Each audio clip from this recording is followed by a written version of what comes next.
le monde, aujourd'hui c'est Isabelle avec vous. Alors on va faire une tarte à la semoule. Pour ceci, il vous faut de la pâte brisée. Alors je vous conseille d'aller voir la recette ou sur YouTube ou sur la page Facebook. Les deux sont utiles.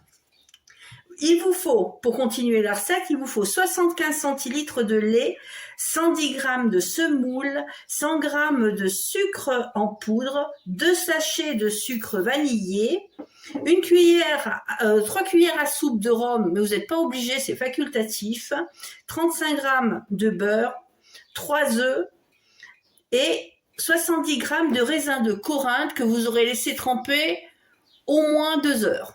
Voilà. Si vous avez tout ça, vous êtes prêts à me suivre pour faire la recette. Allez, on y va.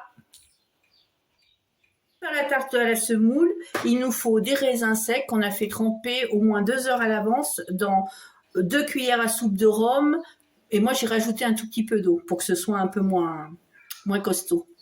Et puis, je vous suggère, avant de faire la recette, de mettre votre four à préchauffer à 200 degrés. Allez, on y va. On a mis nos 75 centilitres de lait. On vient rajouter notre sucre, nos 100 g de sucre. On remue un peu et on va laisser frémir. On va monter le lait jusqu'à une demi-ébullition. Et après, on viendra rajouter notre semoule. Pas de rajouter votre sucre vanillé.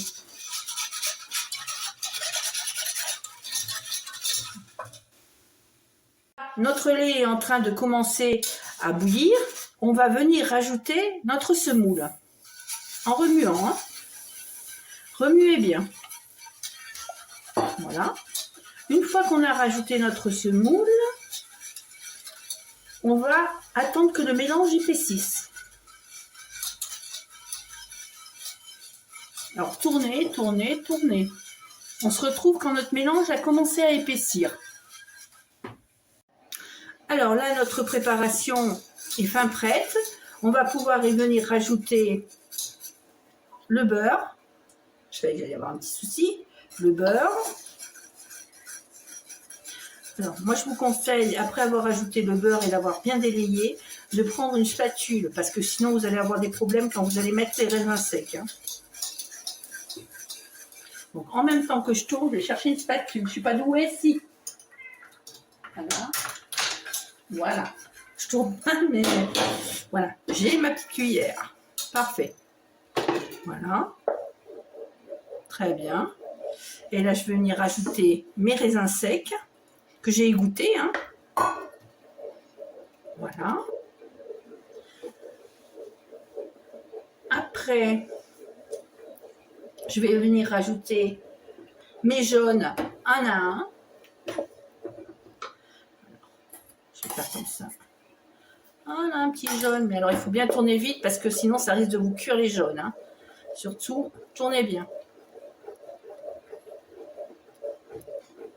Voilà, et puis on va rajouter les deux autres. Hein. Pas non plus. Voilà. Du moment que vous tournez assez rapidement et que ça ne les cuit pas, c'est déjà bien. Voilà.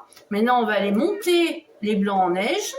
Vous n'oubliez pas de rajouter un tout petit peu de sel dans vos blancs pour qu'ils montent mieux. Et puis, on se retrouve.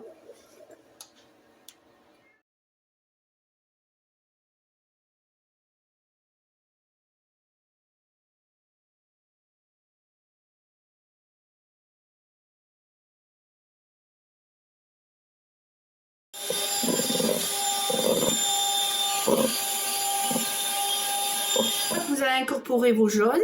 Nous allons venir incorporer notre rhum. Donc, il vous en reste à peu près une cuillère à soupe. Et nous allons venir rajouter délicatement nos blancs d'œufs. Alors, délicatement. Hein. Hop là, on va faire ça. Et on va venir soulever. Voilà. On soulève la préparation de façon à intégrer les blancs d'œufs dans la préparation délicatement sans trop les casser. Une fois qu'on aura fait ça, on arrivera au bout de notre préparation. Alors on mélange bien les blancs, hein, on ne les laisse pas, mais on évite de tourner comme comme des fous, de façon à... Sinon, c'est pas la peine de les monter, si c'est pour les mélanger, en les cassant. Voilà, vous voyez, ça fait quelque chose de léger. Je sais pas si vous l'apercevez bien, mais c'est tout léger. Voilà. Bon, on se retrouve quand j'ai fini d'incorporer mes blancs, et puis on n'aura plus qu'à le mettre dans la tarte. Voilà, on a mis notre préparation sur notre pâte brisée, et on n'a plus qu'à l'enfourner. On va voir le résultat.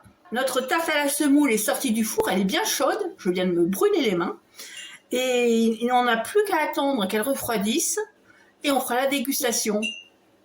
Et c'est quoi le moment préféré d'Isabelle? C'est la dégustation. À tout de suite. Alors voilà, c'est le moment de la dégustation. J'ai commencé, comme vous pouvez voir, elle est très très bonne. Je vous encourage à la faire. Vous voyez, regardez un peu. C'est délicieux. C'est à la fois léger et aromatisé avec le rhum et les raisins. Magnifique. Je me complimente moi-même.